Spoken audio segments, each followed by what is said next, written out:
So welcome. Today I have Nicole, who owns her own business. So welcome, Nicole. Thank you. Nice to be here. Can you tell me in general about your trade and how you got into this particular job? All right. Well, I kind of have two trades going. So the first one is painting. And I started painting right out of high school. I enjoyed painting in art class. And then so I liked working with the medium, and I thought it would be a fun thing to do as a job, was to get a house painter so I could work outside, work with my hands and use the paint. And ever since then, I've stuck with it off and on throughout the years.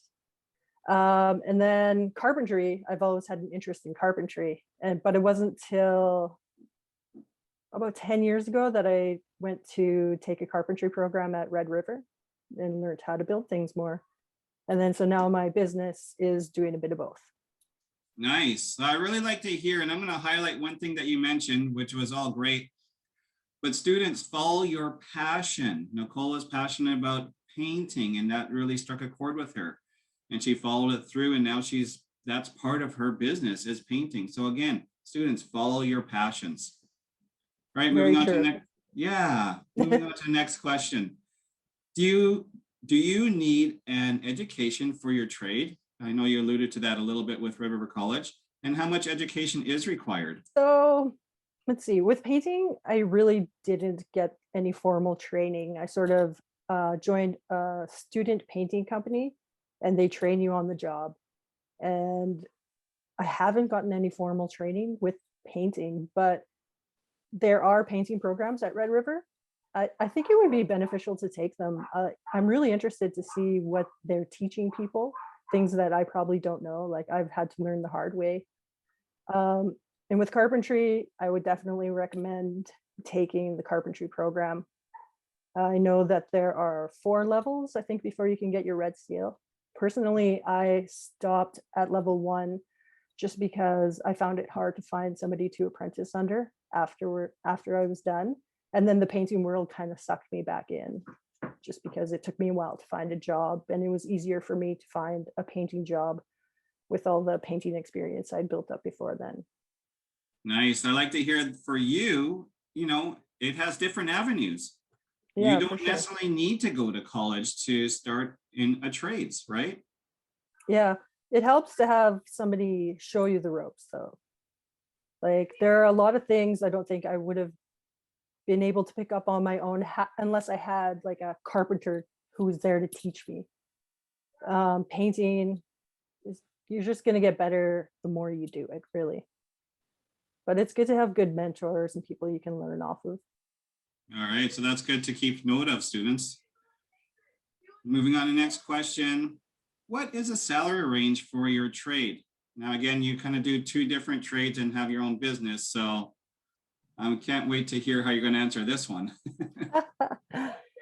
Yeah, so the salary range is like, it's a huge range. So I know as you're starting out in the trades, generally you're making from 15 to 20 an hour, depending on your experience, depending on the company that hires you. But as you progress, there's really an opportunity to make quite a bit of money, especially with the way some of the jobs are set up. For myself, I do a lot of subcontracting, which is where a bigger company will get the jobs from the customers, and then they hire somebody like me to come in and do the work. And when you're doing that, so they pay you by the job. And if you're efficient and you can get it done like really quickly, you're experienced, you can make sometimes like $1,000 a day. So that's pretty good. Yeah. I mean, it's not always like that, but if you work hard and there's potential to make a lot of money. All right, students. So if you want to pick a trade, hang in there. It will start a little slow, 15 to 20 an hour, but a lot of room for growth from what Nicole is saying with her experience. Please describe a typical day for work for you. Well, sadly, I don't have like super typical days. It changes all the time. My start time can change every morning depending on how much work I have to get done that day, who my customer is, when they want me to start. I have a family as well, so sometimes my responsibilities to them can affect what time I start. I would like to be at a job site for about 9 o'clock. And also, again, depending on how much work I have to do that day, what I want to accomplish, what the job is demanding of me, I might get a lunch break, I might not. And the end of the day, I like to be done by 5 o'clock, but again, because I run my own business and I'm trying to make a lot of people happy, I can work really long days sometimes. Like I feel pretty lucky to be done work by 4 o'clock, if but that's rarely happens, especially in the busy season. So I heard a couple of things there. You need to be flexible when you're running your Yeah, own business in the trades and making sure customers are satisfied with the work you do, exactly. and that there are busy seasons and maybe slower seasons as well. Yeah, for sure. All Especially right. here in Canada, the summer can get really busy. You could be working 12-hour days for months straight. But then in the winter, it dies down, especially in January, February. And so it's important to plan ahead for that and maybe put some money aside, enough money to keep you going for a whole month during the slow season. So it sounds for seasonal jobs and owning your own business, budgeting is very important. Exactly. Exactly. Yeah. All right, moving on to the next question. Are there certain trades more in demand than other trades that you're aware of? Um, I I think all trades are in high demand. Like as far as I know, I don't think it's really hard to find a job, especially during the busy season. Um, I've never really had a problem finding a job. I mean,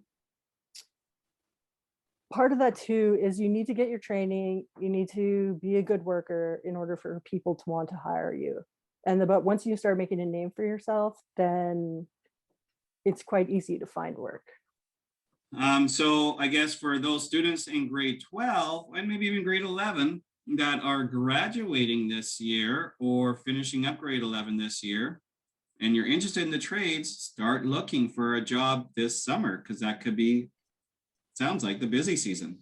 Yeah, exactly. Yeah, a lot of people are looking for general help in the summer. And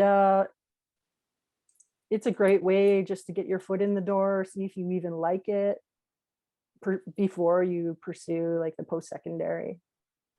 Nice. Okay, moving on to the next question. Will I earn money while I'm getting an education for my trade, such as if I need to get a red seal or anything of that nature? I think the way that the apprenticeship programs work is that you do go to school for about an a 5 to 10 month period, and then you have to put in some hours in order to progress to the next level. So yeah, while you're working and putting in your hours, you will be earning a wage. But like during the school season, unless you have a part-time job, you're not going to be making any money. All right, so that's good for students to know so they could budget for that as well. And you know what? It's good to hear that there is potential to make some money while I'm learning my trade as well. Exactly. All right, moving on to the next question. If I pick one trade and I don't like it, can I switch trades? Absolutely. You can do whatever you want, really. Um, like myself, like painting just sort of came natural to me. And but I always had an interest in carpentry. And so I had to pursue that more. Um, you can change anytime you want. And I think the thing with the trades is you learn a lot of skills that are going to help you like in any trade that you go into. Like a lot of the calculating, a lot of the math, a lot of just the work ethic. It'll help you throughout any avenue you choose to take.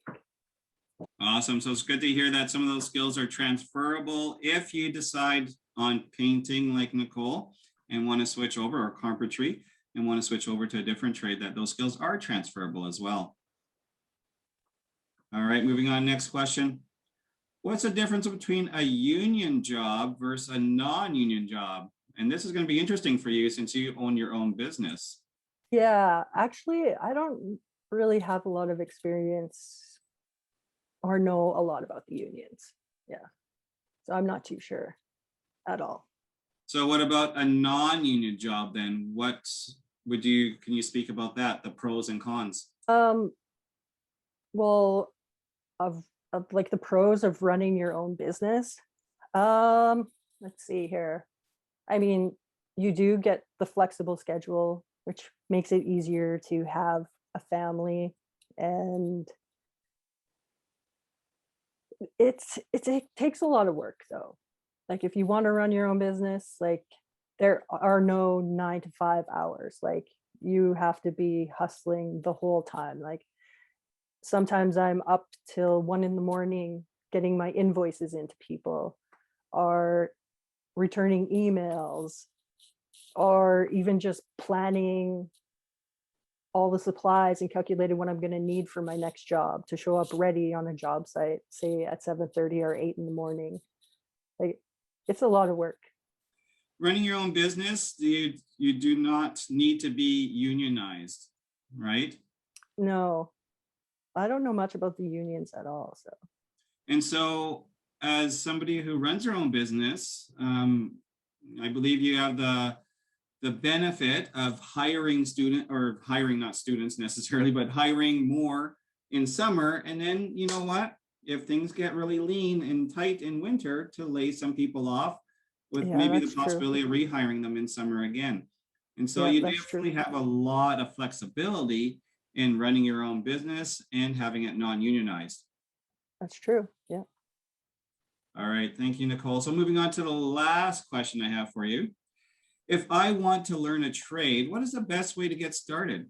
Is there anything I could do now in high school to help enter into the trades?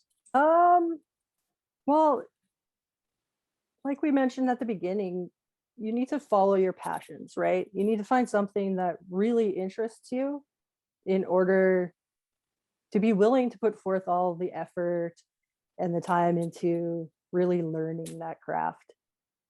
Because if it doesn't interest you, it's going to be extremely hard for you to want to show up every day and put in that work. So if you, yeah, whatever your interests are, I would follow that direction. Um, I think creating just good work habits in high school is really important.